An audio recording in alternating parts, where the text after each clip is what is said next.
우리 인생을 가만히 돌아보면 오늘의 날씨만큼이나 뜨겁고 숨막힌 우리의 삶 속에 크고 작은 어려웠던 일, 고난들로 빼곡하게 채워져 있었던 것을 우리가 볼 수가 있습니다. 그 고난의 순간들마다 우리의 마음속에 떠올랐던 생각은 왜 내게 이런 일이 있을까 하는 답답한 원망이고 불평이었죠.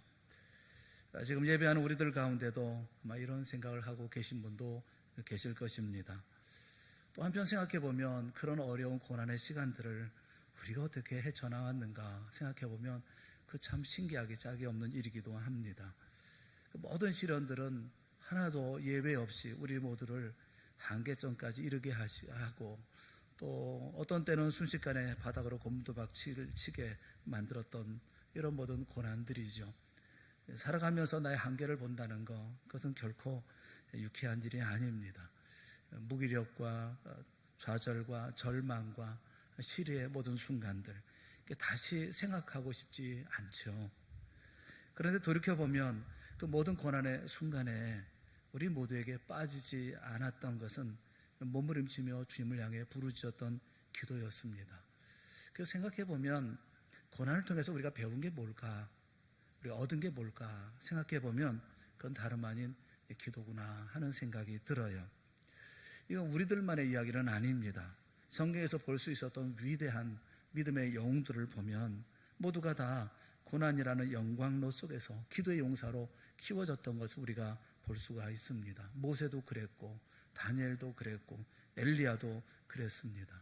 그들의 삶이 많이 평안했다고 한다면, 성공의 길을 달려갔다면 그들은 결코 하나님 앞에 엎드려 기도하는 기도를 배우지 못했을 것입니다.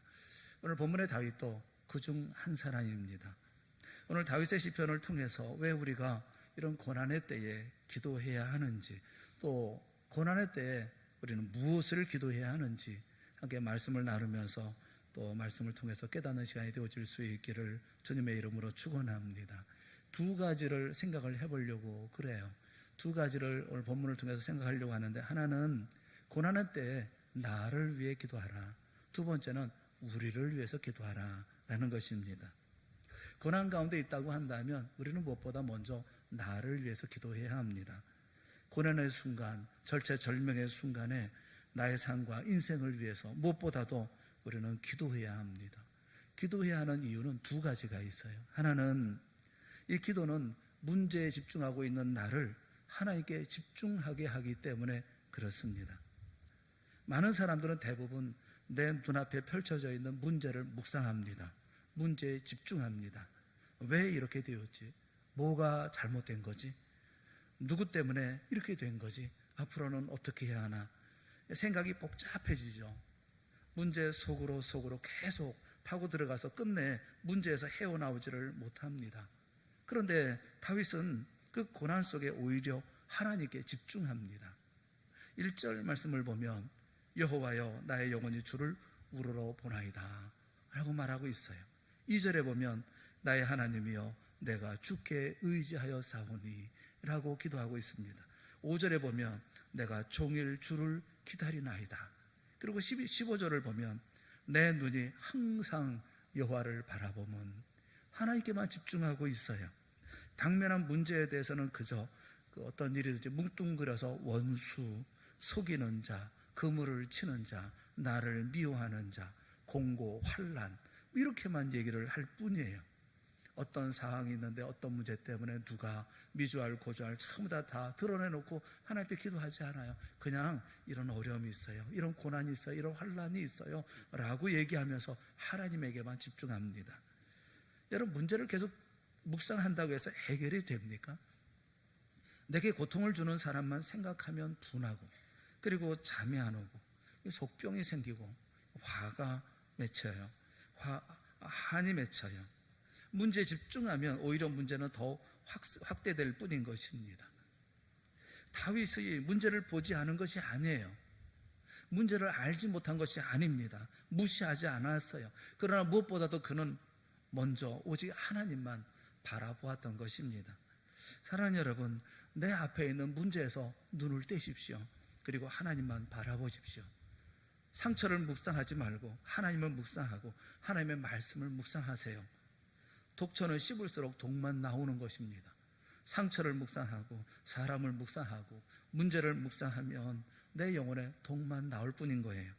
그러나 약초는 씹을수록 몸이 건강해지는 것처럼 고난 가운데 있을수록 하나님을 바라보고 하나님을 묵상해야 건강해지고 생명력이 넘치는 것입니다. 그 아버지는 말하셨지라는 책이 있어요. 그 송정현 송정님 자매가 쓴 글입니다.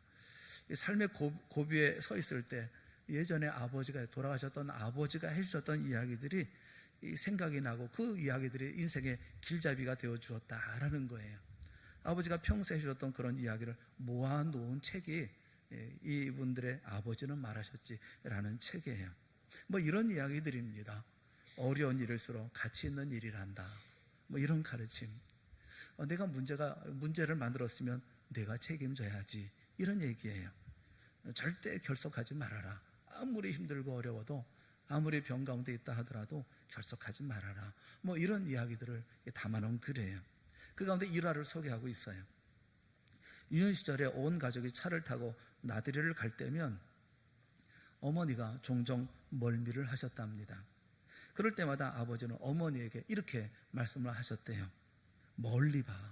멀리 봐. 저기 하늘을 봐. 그러면 나아져. 어머니는 자신들에게도 자주 그 말씀을 하셨답니다. 멀미가 날 땐 멀리 봐라. 저기 한라산 위 하늘을 보면 나아져. 가까운 곳을 보면 더 멀미가 나거든. 이분의 고향이 제주도거든요. 여러분, 그 말 그렇잖아요. 우리도 그렇잖아요. 인생 살면서 멀미가 날 때면 가까운 거 보면 볼수록 멀미가 더 나지 않습니까? 멀리 보세요. 하늘 위 우리 하나님을 보세요. 고난의 때에 기도해야 할 이유가 뭐냐 하면 기도할 때 우리는 하나님께 집중하게 되어지는 것입니다. 그래서 기도는 나를 위한 기도가 되어지는 거예요. 사업도 안 되고 좌천되고 꿈은 사라져버리고 직장을 구하지 못해 힘든 시기를 지나게 되어진다면 그 문제에 집중하지 말고 하나님을 바라보는 시간을 더 많이 갖는 우리 모두가 되어질 수 있기를 바랍니다. 여러분, 다윗을 보세요. 사방에 다윗을 욕하는 사람들 뿐이었습니다. 그 중에는 평소 다윗과 아주 친하게 지냈던 사람들도 많지 않았겠습니까?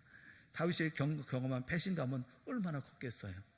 그러나 다윗은 자기를 욕하는 사람들을 붙들고 멱살잡이하거나 따지거나 변명하거나 하지 않았습니다. 오히려 그 시간에 하나님을 묵상했어요. 우리도 억울하고 힘든 시간에 더 하나님을 바라봐야 합니다. 언젠가 그 용유도에 을왕제를 간 적이 있어요. 가족들이 같이 차를 타고 해안을 따라서 차를 타고 가고 있는데 갑자기 저쪽에서부터 이 바다 쪽에서부터 해무가 밀려 들어오더라고요. 이 바다 안개라는 게 무서워서 순식간에 덮쳐버리고 말더라고요. 금방 저 바다에서 안개가 떠오르기 시작했는데 어느 순간 순식간에 우리가 타고 있는 차를 다 덮어버리고 말았어요. 그 짙은 안개 때문에 도저히 앞을 구분할 수가 없었습니다. 앞이 보이지를 않았어요. 차를 멈추었어요. 그리고 안개가 거칠 때까지 기다렸어요. 자칫 좁은 길인데 차를 운전해 가다가는 사고가 나기 십상이기 때문에 그렇습니다. 그러면서 깨달았어요. 인생의 안개가 밀려 들어오면 앞이 전혀 보이지 않을 정도로 가득해지면 안개가 거칠 때까지 그 자리에 가만히 있어야 되겠구나. 광야에서 길을 잃으면 이리저리 헤매지 말고 그 자리에 그대로 있으세요. 오직 하나님을 바라보고 하나님의 때를 기다리세요. 그게 지혜로운 거예요. 다윗은 광야 생활을 줄여달라고 하나님께 간청하지 않았습니다. 그저 더욱 간절히 하나님을 예배하고 더욱 간절히 하나님께 기도하고 하나님께 집중했습니다. 기도의 유익함이란 바로 그런 거예요. 기도할 때 우리를 하나님께 집중하게 하는 것, 그것이 바로 기도가 우리에게 주시는 큰 힘입니다. 하나님께 집중하면 문제는 더 이상 문제가 되지 않는 거예요. 비행기를 타고 높은 하늘에 올라가서 내려다보면 땅 위의 것들은 그 형체도 알아볼 수 없을 정도로 작아지지 않습니까? 하나님께 있어서 나의 문제란 문제이겠습니까? 이제 하나님께 집중해서 하나님과 함께 있는 내게, 그렇다면 그 문제는 더 이상 내게 문제가 되지 않는 것이죠. 목숨이 경각에 달렸던 절체절명의 순간이었지만 마치 그날 아무런 일도 일어나지 않았던 것처럼 다른 날과 전혀 다름없이 예루살렘을 향해 열린 창문으로 간절하게 기도했던 다니엘은 그날 두려움은커녕 가슴에 쿵쾅거림도 없었을 것입니다. 다니엘서 6장 10절에 있는 말씀을 우리 한번 같이 읽어보았으면 좋겠어요. 다 같이 시작. 다니엘이 이 조서에 왕의 도장이 찍힌 것을 알고도 자기 집에 돌아가서는 윗방에 올라가 예루살렘으로 향한 창문을 열고 전에 하던 대로 하루 3번씩 무릎을 꿇고 기도하며 그의 하나님께 감사하였더라. 여러분, 여기 어디 이 말씀 속에 어디 조급함이 보입니까? 이 말씀 속에 어디 두려움의 그림자가 보입니까? 그런 그림자는 하나도 보이지 않습니다. 오히려 다니엘을 사자굴에 던졌던 다리오 왕이 밤새도록 금식하고 오락을 그치고 잠을 이루지 못했어요. 반면에 다니엘은 조금도 몸도 마음도 상하지 않았습니다. 그저 어제나 그제나 다를 바 없는 오늘 하루일 뿐인 것입니다. 사랑하는 여러분, 기도하면 내가 삽니다. 기도하면 문제에 침몰되지 않습니다. 기도하면 그래서 나는 생명의 삶을 살게 됩니다. 우리 모두 어려울 때 하나님께 기도하여 주 앞에서의 거침없는 평강과 영혼의 삶을 사는 이런 우리 모두가 되어질 수 있기를 주님의 이름으로 축원합니다. 고난의 때 왜 기도해야 되느냐 하면 나를 하나님께 집중하게 하기 때문에 그렇습니다. 또 하나의 이유가 있는데 그것은 뭐냐면 기도할 때 하나님은 우리에게 길을 알려주시기 때문에 그렇습니다. 사람이 환난 가운데 빠지면 당장 앞으로 어떻게 해야 할 것인지 결정할 수가 없어요. 어떤 결정을 하든 다 염려되고 걱정되고 두렵기만 할 뿐이기 때문에 그렇습니다. 환난 중에 정말 우리에게 필요한 것은 방향이에요. 어느 곳을 향해서 가야 할 것인가. 그래서 다윗은 하나님께 길을 보여달라고 계속해서 기도합니다. 4절 말씀을 보면 주의 길을 내게 가르치소서라고 기도해요. 5절을 보면 주의 진리로 나를 지도하고 교훈하소서라고 기도합니다. 9절에 보면 온유한 자를 정의로 지도하시며 온유한 자에게 그의 도를 가르치시리로다 라고 강구하고 있어요. 12절을 보면 여호와를 경외하는 자 누구냐, 그가 택할 길을 그에게 가르치시리로다 라고 그는 고백합니다. 하나님께 기도할 때 아주 작고 사소한 일, 평범한 일로부터 시작해서 크고 위험한 일까지 주님이 방향을 알려주시고, 그래서 고난 중에 기도할 때 삶의 방향이 결정이 되어집니다. 전에는 나의 경험과 지식으로 결정했던 그런 일들이었지만 사랑하는 여러분, 고난 가운데 있습니까? 이제 하나님께 기도해 보십시오. 그래서 하나님께서 알려주시고 열어주시는 방향을 보는 우리 모두가 다 되어질 수 있기를 축원합니다. 왕이 되었으니까 자기 마음대로 모든 것을 결정해도 될 터인데 다윗은 항상 하나님께 가르쳐달라고 기도합니다. 이런 다윗에게 하나님은 그의 손을 붙잡아 인도해 주시고 그 길을 헤쳐 나아갈 수 있는 용기와 지혜를 부어주셨어요. 사랑하는 여러분, 혹시 자신의 머리와 경험과 지식을 믿고 함부로 살다가 어려움을 자초한 일은 없습니까?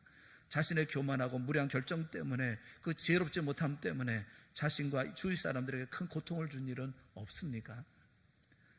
이제 나의 경험과 지혜의 한계를 인정하고 하나님의 겸손히 나오십시오. 주 앞에 기도하고 평생 말씀을 붙들고 묵상하고 실천하기로 결심하십시오. 주님께서 뛰어난 삶의 통찰력을 주실 것이고 우리가 가야 할 길, 그 길을 열어주실 것입니다. 거대한 제국을 다스리던 다윗이 시간이 남아서 기도했겠습니까? 온갖 정치적인 음모와 악한 일들이 벌어지는 그 왕궁 항복판에서 다윗은 매일이 살아오는 판을 걷는 것 같은 그런 기분이었을 것입니다. 골리앗을 쓰러뜨리고 이스라엘의 영웅이 되었던 그때부터 다윗을 시기하여 넘어뜨리려고 했던 사람들이 한두 사람이었습니까? 이들은 항상 다윗의 약점과 실수를 찾으려고 혈안이 되어 있었습니다. 그래서 다윗은 광야에서 쫓길 때나 왕궁에 있을 때나 항상 한 걸음 한 걸음이 조심스럽고 긴장의 연속이었어요. 기도하지 않고서는 하나님의 도움이 없이는 단 한순간도 견딜 수가 없었던 것입니다. 다윗은 경험으로 알았을 것입니다. 하나님께 10분 기도하는 것이 자기 신하들과 10시간 회의하는 것보다 낫다는 것을 알았을 것입니다. 다윗은 고민하는 시간을 멈추고 기도로 하나님의 지혜를 구합니다. 우리도 하나님께 기도할 것이 얼마나 많아요. 저 같은 경우에도 오늘 본문을 어떻게 설교할 것인지 가르쳐 주시옵소서. 방향을 알려주시옵소서. 부모는 기도해야 되지 않겠습니까? 우리 아이를 어떻게 지켜야 될 것인지, 어떻게 가르쳐야 할 것인지, 어느 방향으로 가르쳐 나가야 할 것인지 알려주시옵소서. 주님, 어떤 마음으로 어디를 향해 가야 할지 알려주시옵소서. 야고보서 1장 5절에 보면 너희 중에 누구든지 지혜가 부족하거든 모든 사람에게 후히 주시고 꾸짖지 아니하시는 하나님께 구하라. 그리하면 주시리라 라고 말씀하고 계셔요. 기도하며 광야를 헤치고 나온 사람은 성숙해지고 지혜로워집니다. 이런 지혜를 학교에서 배울 수 있는 것이 아니에요. 인생의 시련 앞에서 겸손히 기도할 때, 하나님의 지혜를 구할 때 하나님께서 주시는 그 지혜로 말미암아 삶을 아름답고 지혜롭게 살아갈 수가 있는 것이죠. 실패하고 좌절할 때마다 여전히 희망을 갖는 것은 이를 통해서 내가 조금 더 하나님의 지혜를 배울 수 있기 때문에 그렇습니다. 고난당하고 있습니까? 기도하십시오. 그래서 하나님께 집중하십시오. 고난의 목적을 아십시오. 고난의 이유를 아십시오. 그리고 기도할 때 고난을 해결할 수 있는 방향을 찾는 우리 모두가 다 되어질 수 있기를 주님의 이름으로 축원합니다. 고난 가운데 기도, 나를 위해서 기도하는 거 정말 필요한 거예요. 그리고 또 한 가지가 있습니다. 그것은 바로 고난당할 때 우리를 위해서 기도하라는 거예요. 우리를 위해서. 우리는 고난당할 때 기도하면 자기와 자기 가정을 위해서 기도하고 생업을 위해서 기도하고 문제를 위해서 기도합니다. 그런데 우리를 위해서는 기도하지 않아요. 내셔널 지오그래픽 채널에서 아프리카 세렝게티 초원의 상태를 보여주는 그런 프로가 있었어요.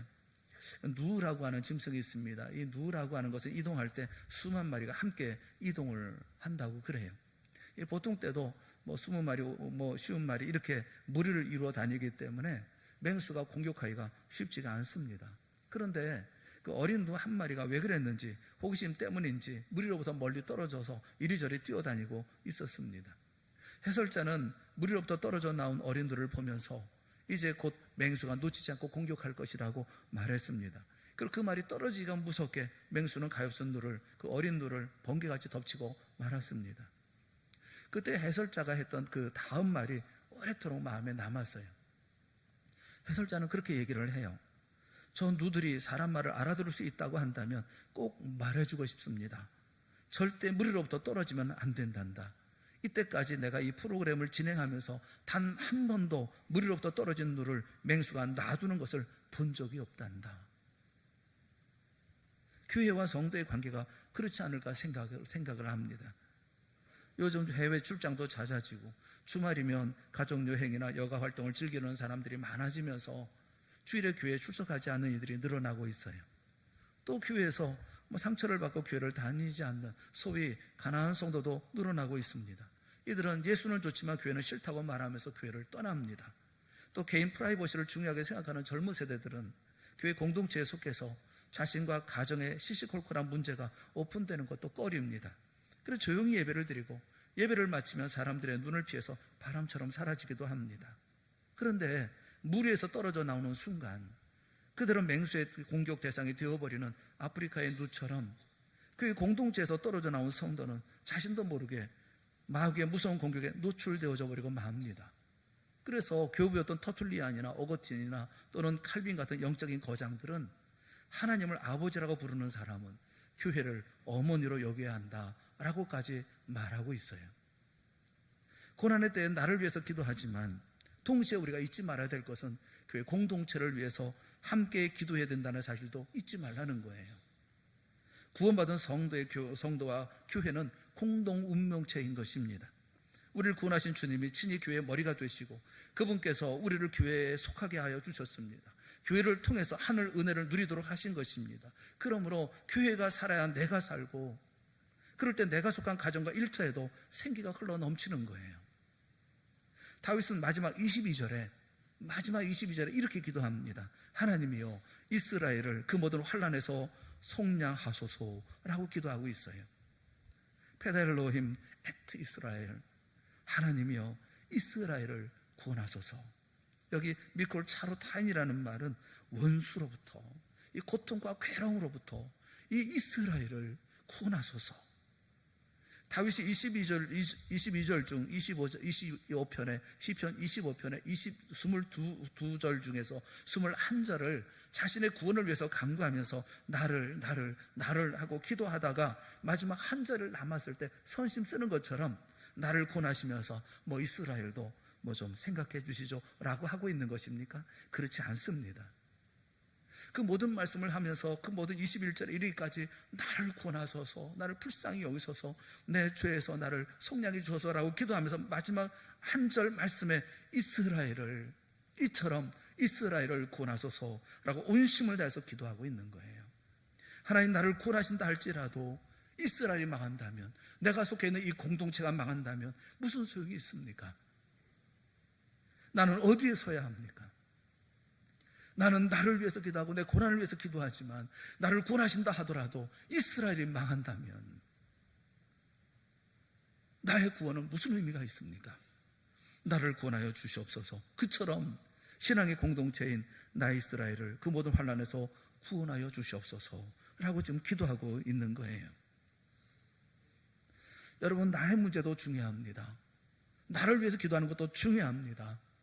동시에 내가 속해 있는 공동체를 위해서도 기도하는 것은 그만큼 중요한 거예요. 나를 위해서 1시간 기도합니까? 공동체를 위해서 1시간 기도하십시오. 나를 위해서 며칠, 몇 날, 며칠을 기도합니까? 공동체를 위해서도 몇 날, 며칠 금식하며 기도해야 할 이유가 있는 거예요. 다들 각자 제 살기를 살겠다고 흩어지며 공동체 전체가 함께 무너져버리고 마는 것입니다. 그리고 그렇게 공동체가 무너지면 결국 개인도 무너지는 거예요. 나라가 무너지니까 전 세계로 살 길을 찾아 흩어진 시리아 난민들을 보세요. 바다 건너다가 빠져 죽는 사람, 굶어 죽는 사람이 부지기수입니다. 세계 어디를 가도 환영받지를 못합니다. 이 타임즈 기사를 보니까 이들 시리아 난민들은 대부분 고졸 이상의 학력을 가지고 있었어요. 탈출 자금을 마련할 정도의 돈도 있는 사람들입니다. SNS나 여러 매체를 통해서 서구 선진국에 대한 정보도 가진, 잘 살아보겠다는 열정을 가진 중산층 이상의 사람들이라고 그래요. 나라가 멀쩡했더라고 하면 우리와 별다를 바 없는 뛰어난 사람들이고 잘 살 사람들인 거예요. 그런데 나라가 붕괴되니까 그렇게 비참해져 버리고 말았습니다. 나라가 없으니 국민도 있을 수 없는 거죠. 나와 공동체는 별개의 것이 아니에요. 나가야 할 때 함께 나가지 않으면 공동체 전체가 무너집니다. 버텨야 할 때 함께 버텨주지 않으면 공동체 전체가 무너져요. 재능이 있는 사람, 힘이 있는 사람이 자기 자리를 지켜주지 않으면 전체가 죽습니다. 그래서 가진 자의 이기심은 가장 무서운 거예요. 작은 구멍 하나가 큰 배를 무너뜨리는 것입니다. 모세가 마지막으로 가나안에 들어가는 전쟁을 벌이면서 그런 불같이 화를 낸 적이 있어요. 크게 노합니다. 그것이 바로 루벤 자손과 갓 자손을 향해서 그렇게 불같이 화를 내는 거예요. 가나안 땅의 다른 모든 지파들은 싸우러 나가는데 루벤 지파와 갓 지파는 안 가겠다는 것입니다. 이 그 땅 이전에서 거기 충분히 자기들이 살 수 있는 곳이 있기 때문에 안 가겠다는 거예요. 민수기 32장 6절은 이렇게 모세가 그들을 향해서 얘기합니다. 너희 형제는 싸우러 나가거늘 너희는 여기 앉아있고자 하느냐. 크게 불같이 화를 내며 야단을 칩니다. 10여 년 전까지만 해도 한국교회 전체에 큰 영향을 미쳤던, 교회를 다녔던 그런 분이 계셔요. 그 당시에 누가 어느 교회 다니십니까? 라고 물으면 어깨를 쫙 펴고 당당하게 예, 무슨 교회 다닙니다 라고 대답했다고 그래요. 그럼 대부분 그렇습니까? 참 좋은 교회 다니시는군요 라는 반응을 보였다고 그래요. 그때마다 어깨가 으쓱거렸답니다. 그런데 이런저런 사건으로 인해서 교회가 말할 수 없이 어지러워지면서 많은 성도가 교회를 떠나 사방으로 흩어지게 되었습니다. 자기는 그래도 꽤 오래 남아있었는데 교회가 어려워진 뒤에 누가 어느 교회 다닙니까? 라고 물으면 자기도 모르게 기가 죽어서 고개를 푹 숙이고 또 말끝을 흐리게 되었다고 그래요. 그런 세월을 한참 보내다가 결국 정든교회를 떠나서 그래서 1년 넘게 이곳저곳 헤매다가 겨우 한 교회에 정착하게 되었어요. 그분이 그런 말을 하셔요. 목사님, 교회가 잘 나갈 때는 교회에 대한 자부심은 있었는데 고마움은 없었어요. 그저 교회가 건강하고 잘 되는 것이 당연하게 여겨졌으니까요. 그런데 교회가 어려워지고 나니까, 그리고 교회를 떠나 이것저것 방황하게 되니까 마음이 너무 괴로워지더라고요. 사업이 잘 돼도 행복하지 않고, 아이가 좋은 대학에 들어가도 행복하지 않고, 늘 마음이 슬프고 기운이 없었습니다. 영적 난민이라는 것이 이렇게 비참한 것이구나, 이렇게 생각하니 눈물을 글썽일 때가 한두 번이 아니었습니다. 지금은 교회가 항상 건강하고 든든해져 세워져 가기를 기도하고 있습니다. 다시는 건강한 교회를 당연시 여기지 않을 것입니다. 마귀는 언제나 첫 번째로 나와 하나님과의 관계를 공격하고 두 번째로 나와 교회와의 관계를 공격합니다. 교회에서 상처받고 시험 드는 사람이 많지만 그 뒤에는 무서운 사탄의 세력이 한 큰 원인이라는 사실을 우리는 잊지 말아야 합니다. 한 선교사님이 있어요. 여자분 선교사님인데 그분이 쓴 책이 있어요. 그 책은 소개해드리고 싶은 마음은 별로 없어요. 별로 그렇게 여러분에게 큰 유익이 되지 않을 것 같습니다. 그런데 그 책을 읽는 동안에 그저 마음에 눈물이 난 그런 적이 있었어요. 그런 내용이 있었어요. 그 선교사님이 머물고 있는 숙소에 40대 초반에 한 자매가 고함을 치며 들어왔답니다. 하나님이 살아있다면 너희 중에 누구라도 증거를 내놔봐. 너희들 다 위선자들 아니야? 숙소에는 몇몇 목사님이 계셨는데 그 자매를 데리고 온 부모는 안절부절하지 못했다고 그래요. 자매는 왜 자기를 이상한 곳으로 데리고 왔느냐며 부모에게 언성을 높이고 폐악을 부렸답니다. 그러면서 고함을 지르는 거예요. 너희들이 하나님을 잘 알고 믿음도 좋다면 그 하나님 내게 보여줄 수 있어. 나는 이미 지옥에 내 이름이 쓰여져 있어서 거기에 다 갈 준비가 되어져 있는 사람이야 라고 소리쳤다는 거예요. 키도 크고 예뻤고 모태신앙으로 부족함이 없는 가정에서 태어나서 부모의 사랑을 듬뿍 받고 귀하게 자랐습니다. 또 교회에서 성경 공부와 기도 또 봉사와 성경도 열심히 했고 공부도 잘해서 늘 1등을 놓친 적이 없다고 그래요. 음악에 탁월한 재능을 가지고 있어서 서울대학교 음악대학을 졸업했다고 그럽니다. 그런데 30이 넘으면서 마음에 의심이 들어오고 하나님에 대해서 부정하게 되어지고 주변 사람들과의 관계가 불편해지고 사람들을 피하게 되어졌답니다. 심각한 우울증에 빠져서 심한 불면증에 시달렸다는 거예요. 그런 딸이기 때문에 부모가 이 딸을 데리고 온 거예요. 그런데 그 선교사님이 그 자매를 보면서 그 마음에 하나님을 보여봐. 나는 지옥에 갈 것을 생각하니 너무너무 기뻐. 이렇게 외치는 자매를 볼 때 그냥 마음이 불쌍한 마음이 들더라는 것입니다. 그녀가 고함을 치며 욕하는 소리가 주님 저를 살려주세요. 저를 살려주세요. 저는 살고 싶어요. 하는 소리로 들리더라는 거예요. 선교사님은 자기도 모르게 그 자매를 덥석 끌어안았답니다. 밀쳐내려고 했지만 그럴수록 더욱 세게 끌어안고 통곡하며 그 자매의 귀에다 대고 크게 기도했답니다. 주님, 이 딸을 고쳐주시옵소서.